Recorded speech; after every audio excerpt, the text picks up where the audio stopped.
Donc, bonjour à tous et bienvenue à ce webinaire organisé par la Fondation Isae Super-Héros qui a pour but de vous informer, vous, donateurs de la Fondation, sur le contexte, les actions et les perspectives des thématiques que vous avez soutenues à travers vos dons. Le sujet qui nous intéresse aujourd'hui est la solidarité envers les étudiants les plus fragiles. Et pour cela, nous avons le plaisir d'accueillir Françoise Meigne et Nathalie Pangloss, qui sont les assistantes sociales de l'Institut, Jeanne Jo, qui est responsable du pôle solidaire du bureau des élèves, et Marie-Aude Labrosse, qui est chef du service campus et vie étudiante à l'ISAE Super-Héros. Et je me présente, je suis Laurent Juillard, le directeur adjoint du développement de la Fondation ISAE Super-Héros. Alors, nous allons pouvoir commencer, peut-être que d'autres nous rejoindront en cours de route. Il est donc midi, nous terminerons cette rencontre à 12h30. Nous avons voulu un format court. Vous pouvez poser vos questions à tout moment dans la section questions-réponses et nous y répondrons à la fin de la présentation. Juste un petit mot sur la fondation. Nous sommes une fondation reconnue d'utilité publique. Ça veut dire que nous ouvrons pour l'intérêt général. Nous identifions avec l'Institut les projets à soutenir, que ce soit au bénéfice de l'ouverture sociale et de la diversité, comme ici, mais aussi de la recherche, la formation, l'entrepreneuriat, le rayonnement et l'attractivité de l'Institut, ainsi que l'innovation pédagogique. Et c'est justement dans ces missions d'ouverture sociale et de diversité que la Fondation a créé un fonds d'urgence pour les étudiants en difficulté face à la crise du Covid, qui est ensuite devenu donc un fonds de solidarité à la suite de cette crise. Un appel à dons avait permis de collecter et d'apporter une aide de plus de 70 000 euros et de lancer la première vague d'aide en réponse à l'urgence. L'une des premières actions qui a été mise en œuvre avec les dons collectés, ça a été des bons alimentaires pour les étudiants. Et justement, Françoise Meigne et Madame Pangloss vont pouvoir nous en parler. Juste quelques éléments de contexte. Donc, cette aide a démarré du côté de la Fondation en 2021, mais dès le début de la crise Covid, l'ISAE Super-Héros s'est saisi du sujet et a débloqué des premières bourses avec 19 000 euros pour justement répondre aux besoins les plus urgents, le temps que la collecte puisse se mettre en œuvre. Et aujourd'hui, c'est plus de 120 bons alimentaires qui ont pu être distribués grâce à vos dons et plus d'une centaine de bénéficiaires. On verra aussi toutes les autres aides qui ont pu être attribuées. Donc, Françoise Meigne et Nathalie Pangloss, qui est assistante sociale à l'ISAE Super-Héros, vont pouvoir vous en dire davantage. Je vous passe la main. Bonjour à tous.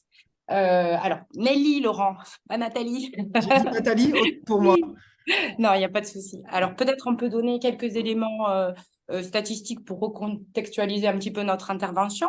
Donc, au niveau de l'ISAE, au service social, nous avons vu au total 16% des étudiants, ce qui représente à peu près 260 élèves sur l'année 2022. Hein, on prend des statistiques récentes pour que ça puisse être un peu plus parlant. Et en général, les élèves viennent nous rencontrer, tout d'abord pour des difficultés budgétaires, hein, c'est un petit peu le nerf de la guerre, surtout dans un contexte Covid, puis inflation massive qui touche le pays de plein fouet. Surtout au niveau alimentaire. Exactement. Et de là découlent souvent d'autres problématiques qu'on découvre, donc le soutien psychologique, de l'aide administrative pour faire ouvrir leurs droits et bénéficier d'un quotidien facilité, de l'accompagnement dans leur démarche, des difficultés liées à la scolarité aussi, hein, évidemment, sur des parcours très prenants et intenses.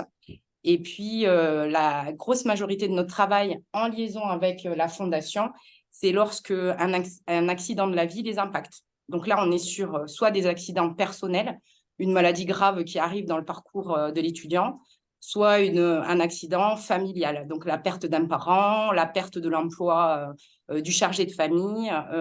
Et pour les étudiants étrangers, on a aussi les crises économiques, les conflits armés, etc., qui viennent changer fondamentalement le quotidien de l'étudiant. tout à fait. Donc, comme l'a dit Laurent, on s'appuie sur, comme essentiellement pour aider financièrement les étudiants sur la fondation. On n'a pas d'autres aides à part l'aide des 1 euro du Crous qui est attribué aux étudiants les plus précaires pour l'aide alimentaire. Donc, on s'appuie activement sur la fondation qui soutient ces étudiants en situation sociale et difficile. Et la fondation prend en charge différents types d'aides pour participer à l'amélioration de la situation de ces étudiants. Donc, la fondation est très attentive à l'évolution des besoins des étudiants et soucieuse de répondre avec justesse et souplesse, ce qui est très important pour nous. Donc, on va peut-être, Laurent, lister peut-être l'ensemble des aides que vous Tout à déployez. fait.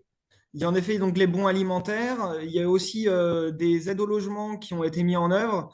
Donc de la même manière, hein, l'école a immédiatement, et Marie-Aude pourra nous en parler, immédiatement mis en place des aides pour prendre en charge, un maximum de choses sur ce point. Il y a eu aussi de l'aide matérielle informatique. On a eu des étudiants qui n'avaient pas le matériel adéquat pour pouvoir suivre en distanciel. Et donc, des aides ont pu être apportées, des aides à la connectivité, des aides au déplacement, à la précarité menstruelle. Et dernièrement, également aussi des aides, je l'ai dit, à la mobilité et aussi pour de l'épicerie d'urgence aussi pour pouvoir répondre dans l'urgence à des situations. Donc, peut-être dire pour les bons alimentaires, donc nous, on est chargé de l'évaluation de la situation sociale et financière des étudiants. Donc, on leur demande de justifier, donc on leur demande de constituer un budget prévisionnel avec les ressources de l'année scolaire, avec les ressources qu'ils ont, et ainsi que les dépenses. Et on leur demande également le budget familial avec les ressources de leurs parents ainsi que les charges de leurs parents pour regarder si le reste à vivre de leurs parents leur permet ou pas de participer et de combien. Et également en justificatif pour attribuer les bons alimentaires, on demande, comme pour toutes les demandes sociales d'ailleurs, la démarche elle est toujours la même, on demande aux étudiants de fournir leurs 3 derniers relevés de compte bancaire, ainsi que la copie de leur livret épargne. Et donc, il y a vraiment une étude sociale qui est réalisée pour s'assurer que les étudiants qui en font la demande et qui bénéficient des aides sont vraiment des étudiants qui sont dans une vraie nécessité et qui ne peuvent pas trouver d'alternative ailleurs. Et donc, vraiment pour répondre à un besoin vraiment très spécifique. Tout à fait. Et quand, par exemple, on évalue qu'un étudiant va avoir une rentrée d'argent, soit parce qu'il est en attente d'une bourse, soit parce qu'il va faire un stage rémunéré dans les mois qui arrivent. Donc, on demande au BDE, donc je vais passer la parole à Jeanne, on demande des prêts relais au BDE de manière à ce que c'est des petits prêts. Je vous laisse Jeanne expliquer.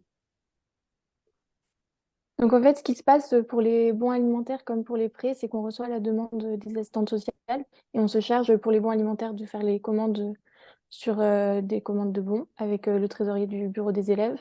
Et pareil pour les prêts, donc on va faire des prêts relais fournis par le bureau des élèves à l'étudiant, mais qui va ensuite le rembourser quand il en sera capable et ça peut sauver la situation pendant un moment. Voilà, donc il y a un dialogue permanent avec les assistantes sociales et le bureau des élèves. Et donc, en complément des bons alimentaires, oui, à la rentrée, vas-y Nelly, oui. parce que c'était ton idée. Alors, les bons alimentaires, c'est un dispositif hyper efficace. On est très contente de pouvoir travailler parce que ça permet à un étudiant de se décharger de la charge mentale que ça peut représenter, de ne pas savoir comment il va manger quand son budget est trop tendu. Mais ces bons peuvent mettre quelques jours à être délivrés parce qu'il y a tout un travail administratif et comptable à faire derrière. Et on s'est rendu compte que certains des étudiants n'avaient pas l'épicerie nécessaire pour attendre la délivrance de ces bons. Donc, on a proposé à l'école et on a travaillé du coup avec un financement de la fondation de financer des colis alimentaires d'urgence dans l'attente de la délivrance des bons. Donc, on dispose au service social d'un fonds d'épicerie qu'on peut distribuer dans des situations urgentes et critiques. Voilà, et qui vont permettre à l'étudiant de patienter et à nous de travailler tout ce qui est possible pour que la situation se stabilise un maximum le temps de la scolarité. Et donc, sur ces bons, sur ces colis d'urgence, depuis février, on en avait demandé 10. C'est des colis où il y a des pâtes, du riz, des conserves de thon, des légumes, enfin, des biscuits, des compotes, etc., du lait. Sur ces colis alimentaires, depuis le mois de février, donc on en avait demandé 10, on a attribué 4 colis alimentaires et on a déjà à la mi-juin, la moitié du stock qui a été distribué. Pour ce qui est de l'aide alimentaire, hein, sur les bons alimentaires côté financement de la fondation, c'est 32 500 € qui ont pu être attribués à travers ce dispositif. Peut-être, est-ce que vous pouvez donc dans les autres aides, hein, on parlait d'aide aussi sur des situations difficiles avec des bourses, parfois des aides aussi pour l'aide au loyer également. Vous pouvez nous en dire un mot, et Marie-Aude aussi sur ce point? Je ne sais pas. Alors, nous, par exemple, pour l'aide à l'achat d'ordinateurs, donc, je pense que de mémoire, on en a eu, combien on en a fait Alors, on a eu 2 aides en particulier. Les 2 dernières, ouais. Les 2 dernières, c'était 2 aides. Alors, ce que nous faisons avec Nelly, c'est qu'on nous constitue une demande ou on nous conseille à l'élève de constituer une demande d'achat d'aide à l'achat d'ordinateur que lorsque vraiment l'étudiant ne peut pas le faire.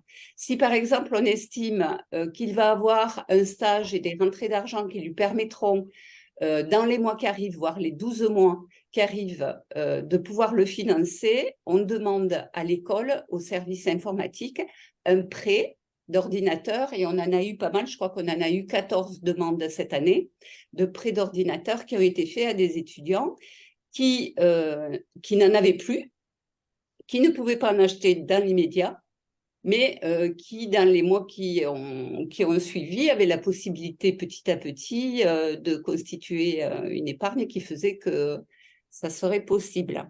Donc ça, c'est pour l'aide à l'achat d'ordinateur. Ensuite, pour le paiement du loyer. Oui, on regarde hein, au même niveau que l'alimentaire, le fait d'être bien logé et maintenu dans le logement, c'est une priorité hein, quand on fait ses études. Donc, c'est vraiment quelque chose auquel on reste attentif. Et on apprécie la coopération de la Fondation quand l'élève se retrouve vraiment dans une difficulté particulière sur le paiement du loyer. Alors, il y en a eu 2 l'année dernière et qui ont vraiment aidé l'étudiant à pouvoir rebondir et pas se mettre en position d'impayé locatif. Et là encore, on était dans des situations que l'étudiant ne pouvait pas anticiper, qui s'est retrouvé face à un accident de la vie, un événement complètement imprévu, et que la Fondation a pris en compte à titre exceptionnel sur ce poste nécessaire. Pour un montant de 1 880 l'année dernière, euros. Voilà, 2 aides. 2 aides. Au total. Au total.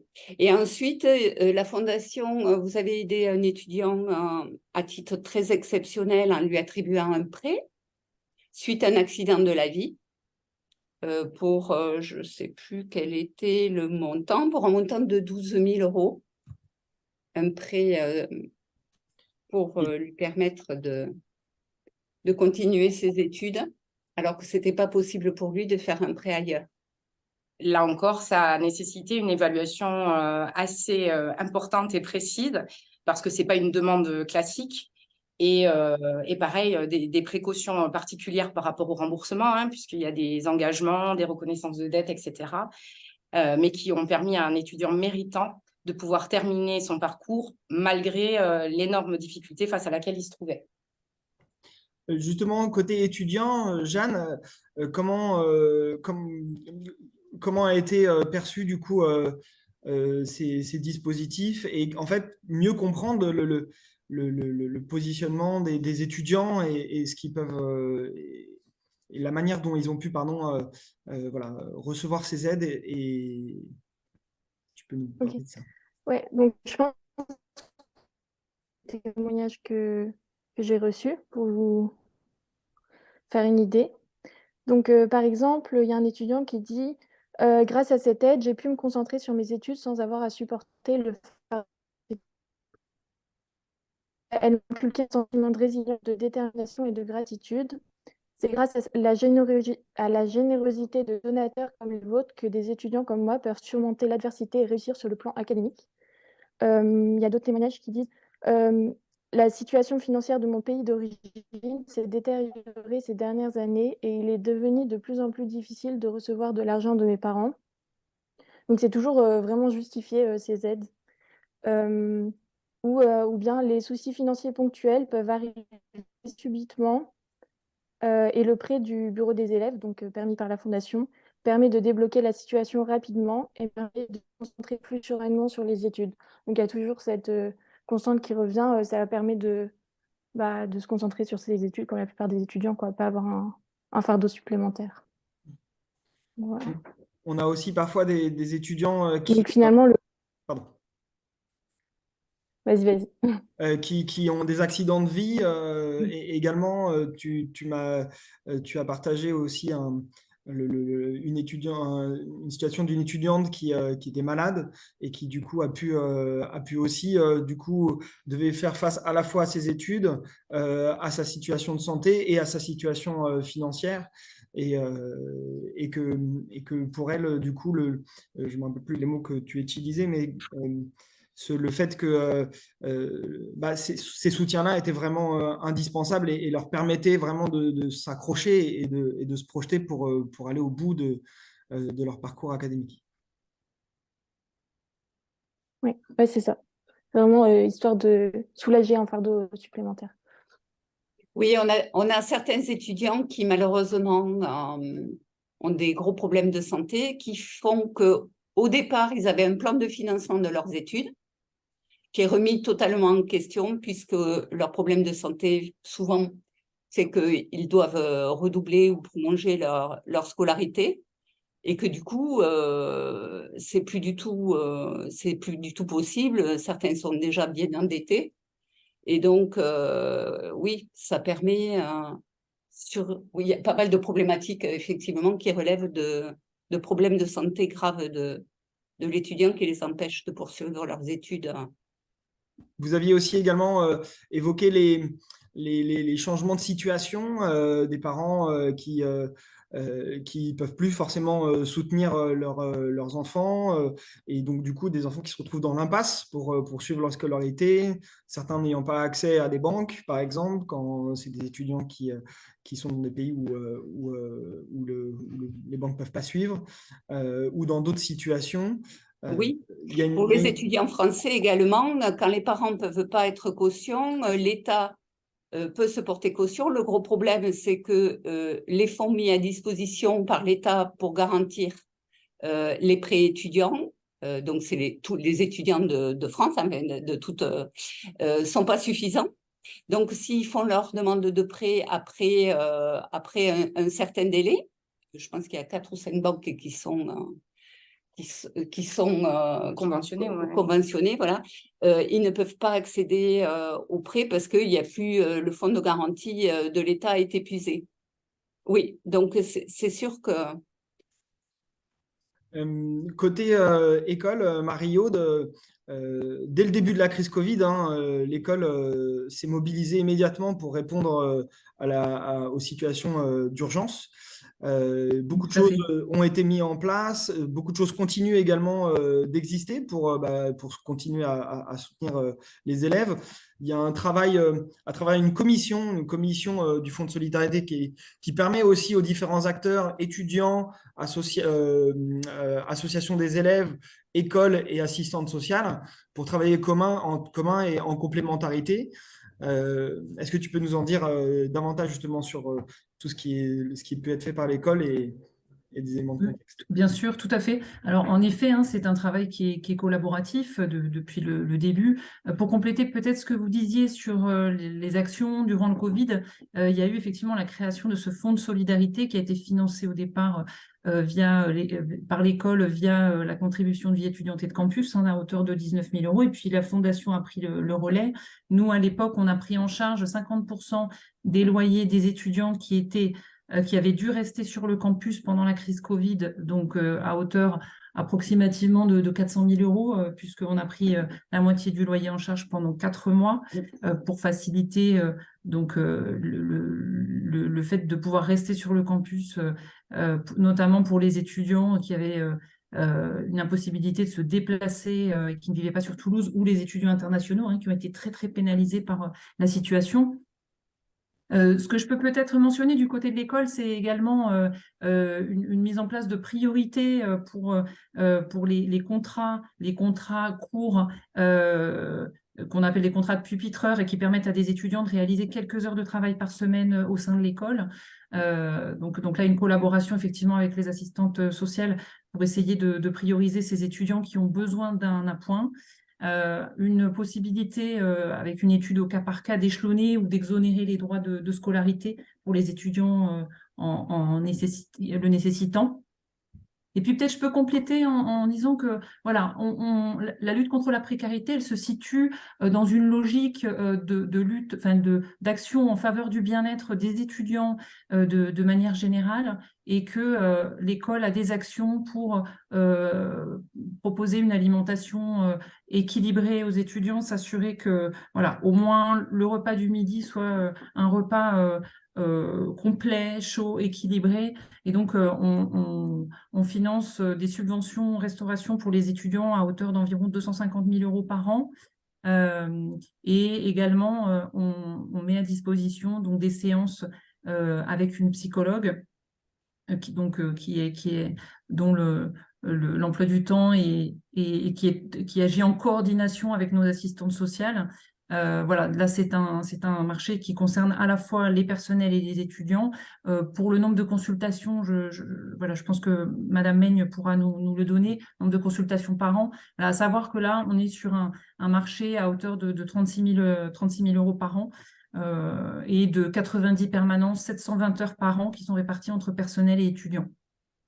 Voilà, et puis peut-être mentionner une action qui a été parfois cofinancée avec la Fondation, qui est la mise à disposition pérenne de protection mensuelle pour les jeunes femmes, avec l'installation d'un distributeur dans les toilettes de la maison des élèves pour que ce soit accessible vraiment à toutes. Voilà ce que je peux vous dire. Tout à fait, hein, une situation aussi, en fait, la crise Covid a permis aussi de mettre la lumière sur des situations déjà préexistantes, potentiellement, et en fait, des besoins aussi qui continuent dans le temps, hein. Tu évoquais aussi notamment l'alimentation. L'école là est en passe d'apporter une aide aux étudiants supplémentaires à la cantine, et on réfléchit au niveau de la Fondation avec le soutien des donateurs pour aider notamment les étudiants boursiers qui pourraient être soutenus aussi dans ce sens-là.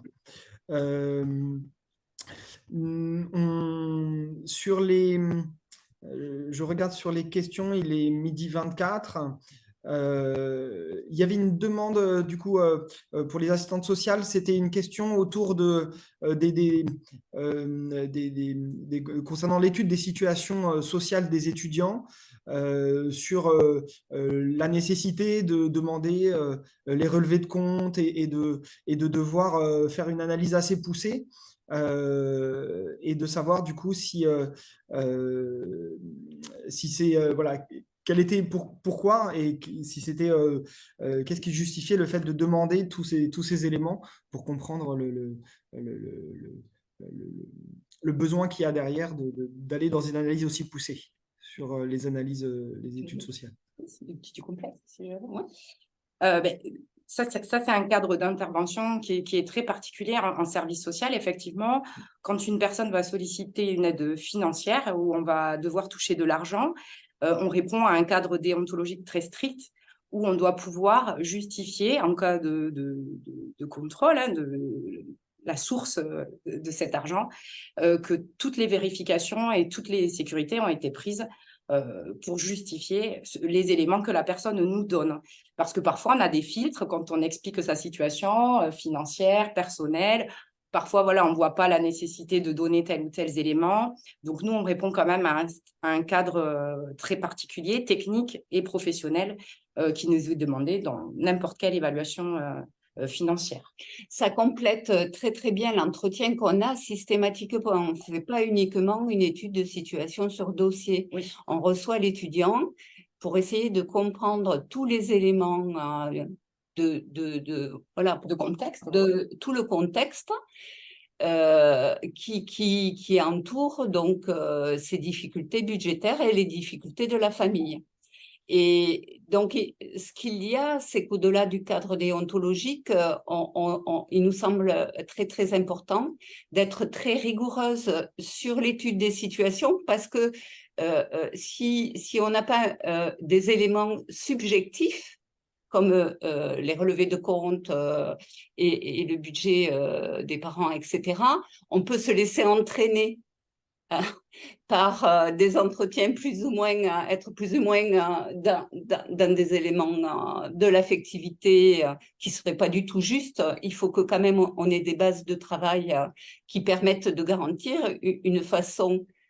C'est jamais facile de faire des évaluations sociales, mais il faut quand même qu'on soit rigoureuse quand on attribue une aide à un étudiant par rapport à un autre étudiant, qu'on ait quand même des bases solides et équitables. Voilà, c'est le terme que je cherchais. Donc pour nous, c'est très important. Merci. Oui, c'est M. Meyer-Schwaller. Excusez-moi, je peux prendre la parole? Oui, je vous en prie. Oui, bah, merci pour votre réponse déjà. En fait, moi, ça ne m'a pas concerné directement, mais il y a des gens que je connais qui, dans d'autres établissements, ont eu ce genre de situation. C'est pour ça que je posais la question, en fait. Et je me demandais, enfin, ce qui, moi, m'avait un peu interpellé, c'est que je me suis posé la question, si par exemple, vous avez un étudiant bon, qui a des difficultés financières et admettons qu'il soit addict au tabac. Donc, il dépense 300 euros de tabac par mois. Et puis, moi, si j'étais à votre place dans cette situation, je lui dirais, mais alors on fait quoi? C'est-à-dire est-ce qu'on lui dit, bah, tu vas arrêter de fumer parce que sinon on va pas te donner l'aide, ou bon, on comprend que tu as besoin de tabac, mais il faudrait un petit peu voir à lever le pied et on t'aide quand même. Vous voyez un peu la Oui. question que je me pose? Pour ça, si je peux répondre, enfin pas répondre, mais en fait, ça fait écho en fait à un témoignage que Jeanne nous a transmis d'une étudiante alors, Jeanne, est-ce qu'on peut lire le témoignage dans son intégralité, tu penses? Il est vraiment long, C'est donc vrai qu'il je sais est pas un petit peu long, si mais en fait, peut-être tu peux le copier dans la faire discussion. pour faire en bref, c'est une étudiante qui se découvre qui découvre qu'elle est bipolaire, qu'elle a aussi des troubles du coup liés à son alimentation et qu'il y a des moments où elle va dépenser 800 euros par mois et des moments Ouais. où elle va avoir des épisodes maniaques compulsifs où elle va dépenser 1400 euros, 1300 euros par mois. Et en fait, c'est un peu la même chose. C'est-à-dire que là, on est dans le cadre de quelque chose qui n'est pas maîtrisé ou vous parlez de quelqu'un qui fume. Donc là, bien sûr, il y a une analyse qui est faite et il y a un soutien qui est apporté et elle nous explique à la fois dans son témoignage, elle a du coup une période de 3 ans où elle a dû stopper 2 fois sa scolarité. Ça a été une période très difficile. Elle a des assistantes sociales qui sont devenues vraiment très importantes aussi pour elle, au niveau scolaire, au niveau financier, organisationnel et médical. Il y a eu un accompagnement vraiment complet avec un suivi. Alors, je ne peux pas vous rentrer tout dans le détail. Oui, oui. Il y a énorme dans son témoignage, il est vraiment très touchant et je pense qu'on pourrait vous le transmettre à travers peut-être une lettre. Oui, oui, éventuellement. D'accord. Et donc, elle explique qu'à la fin, qu'elle remercie bien sûr les donateurs dans le processus de convertir les dons en assistance réelle, c'est ce qu'elle nous dit, car quand on est perdu et en confusion, parfois la différence entre un complet breakdown et une petite crise, c'est le soutien auquel on bénéficie qui nous permet d'avancer. Et donc voilà, je ne sais pas si ça répond à votre question, mais je trouvais intéressant d'avoir un témoignage d'étudiants qui nous dit vraiment en fait à quel point pour eux ça fait la différence en fait. Chaque analyse, chaque situation est analysée avec beaucoup de soin. Et pour compléter vos propos, Laurent, c'est un peu ça. Pour nous, le secours alimentaire financier, c'est un outil ponctuel. Hein, l'idée, c'est de répondre à une situation d'urgence, de ne pas laisser un étudiant, une étudiante dans une situation de précarité voilà, où elle se met en danger parce qu'ils ne mangent pas à leur faim, etc. Après, si c'est fait par des assistantes sociales, c'est bien parce que dans la continuité, il y a la notion d'accompagnement. Donc, c'est pouvoir faire prendre conscience à la personne d'où viennent ces difficultés et de pouvoir proposer d'autres outils qui vont permettre d'agir dans le temps sur la situation globale. Voilà, on va toucher par le biais de l'outil financier, on va toucher la santé, l'histoire familiale, la scolarité et bien d'autres besoins. Et on va proposer à la personne d'autres outils pour que sa situation s'améliore durablement. Hein. L'intervention alimentaire ou financière, elle est ponctuelle, mais elle n'est pas en reflet de tout l'accompagnement qui est proposé derrière. Oui, oui, sur le plan d'aide, il peut être psychologique, on peut également faire une aide administrative si on se rend compte que, je sais pas, avec la CAF, ça bloque, ils sont complètement perdus. Voilà. On est des généralistes et donc, dans le plan d'accompagnement, on va essayer d'accompagner l'étudiant dans toutes ses difficultés. Et justement, quelles sont c'est une question qu'on a de personnes qui participent, de Jean-Claude Vanier en l'occurrence, qui nous demande parmi les cas traités, combien sont issus de signalements de la part d'autres élèves? En gros, comment les situations vous arrivent en fait? Alors, combien, on ne les a pas, on les a pas comptés, mais effectivement, il arrive assez fréquemment que ce soit d'autres étudiants qui nous orientent, parce que c'est jamais facile de demander, c'est jamais facile d'aller voir une assistante sociale. Et de temps en temps, oui, on travaille avec d'autres étudiants pour proposer vers l'étudiant en difficulté qui nous est signalé, de l'aider et de le rencontrer. Et en règle générale, il répond positivement, mais ils ne sont pas forcément tout le temps en capacité. Mais le BDE aussi le fait. Et c'est aussi, vous le partagiez, on est dans une école d'enseignement supérieur de haut niveau. Il y a des étudiants qui sont plus ou moins privilégiés. Ils estiment avoir énormément de chance d'être là. Parfois, c'est aussi difficile de pousser la porte et de dire j'ai besoin d'aide, alors que parfois on peut considérer que d'autres personnes peuvent être dans des situations plus difficiles que soi-même. Vous faites un travail extrêmement objectivé sur ces aides-là. C'est des freins aussi que se mettent les étudiants. Parfois, ils n'osent pas aller demander de l'aide. Et justement, ce fonds de solidarité aussi a permis à certains d'accepter quelque part, enfin pas d'accepter de l'aide, mais de s'avouer que finalement, ils ont besoin d'aide. Aujourd'hui, malgré le fait que la crise soit passée, au niveau du fonds de solidarité, on a un fonds de roulement d'à peu près 30 000 euros qui pourrait augmenter du coup de même 20 000 euros si on compte l'aide qu'on pourrait apporter à travers la cantine du campus. Et en fait, ces besoins continuent d'exister même après le Covid. Et c'est des situations… Moi, je soutiens la formation ingénieur. Ce que je peux dire, c'est que en début d'année, en règle générale, le BDE propose des aides d'emblée aux étudiants pour participer au WAY, pour les aider aussi financièrement à payer toutes les cotisations à l'association des élèves, l'association sportive, enfin bon, Jeanne vous expliquera. Et donc, c'est des moyens qu'on a de pouvoir rencontrer quand même des étudiants. Déjà, dans un premier temps, de découvrir des situations d'étudiants qui sont en difficulté. Généralement, ce sont des étudiants qui doivent faire face, moi je parle de la formation EG, qui doivent faire face, donc les bourses, les attributions des bourses sont pour l'instant, enfin là c'est en train de changer, mais bon ça ressemblera quand même, soumises à un effet de seuil assez fort, puisque si les parents gagnent 1 euro de plus, déjà le seuil pour avoir les bourses est très très bas, et si l'étudiant, c'est dans la famille de l'étudiant, ils ont gagné 1 euro de plus par an, par rapport à l'effet de seuil, ils n'ont pas les bourses, donc ils sont obligés forcément de souscrire un prêt. Et donc, dans la souscription des prêts, ça ne se fait pas forcément immédiatement et les étudiants peuvent être en difficulté. Donc là, dès la rentrée scolaire, on peut intervenir par rapport à des situations comme ça. Ou alors, les bourses font référence à des situations de l'année N-2, voire N-1 si on déclare avoir eu un accident, que ses parents ont eu un accident dans la vie, je ne sais pas, ils sont en invalidité, au chômage, etc. Mais absolument pas sur l'année N.